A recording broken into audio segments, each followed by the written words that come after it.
पूर्ण आंतरिक परावर्तन आप जानते हैं क्या है, जो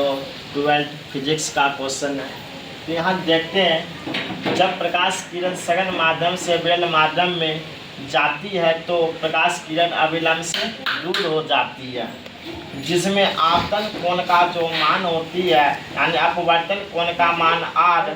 और आपतन कोण के I से बड़ा हो जाती है। यदि आपतन कोण का मान धीरे धीरे बढ़ाते हैं तो अपवर्तन कोण r का मान बढ़ता है, और एक विशेष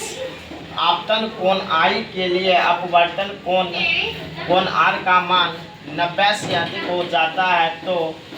प्रकाश उसी माध्यम में लौट जाती है, जो घटना पूर्ण आंतरिक परावर्तन कहलाती है। यानी जब प्रकाश को बताया गया, जब प्रकाश हमारा सघन माध्यम से विरल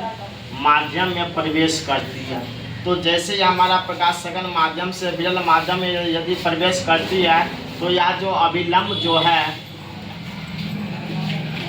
अभिलंब से प्रकाश किरण दूर हट जाती है, जिसमें आपतन कोण का जो यानी अपवर्तन कोण का मान जो r है वह आपतन कोण के I से बड़ा हो जाती है। तो जैसे जैसे आपतन कोण का मान यदि बढ़ाते हैं, जैसे जैसे आपतन कोण का मान हम यदि बढ़ाते हैं तो अपवर्तन कोण का जो मान होती है बढ़ जाती है,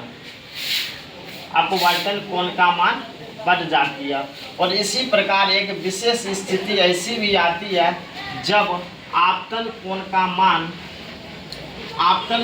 मान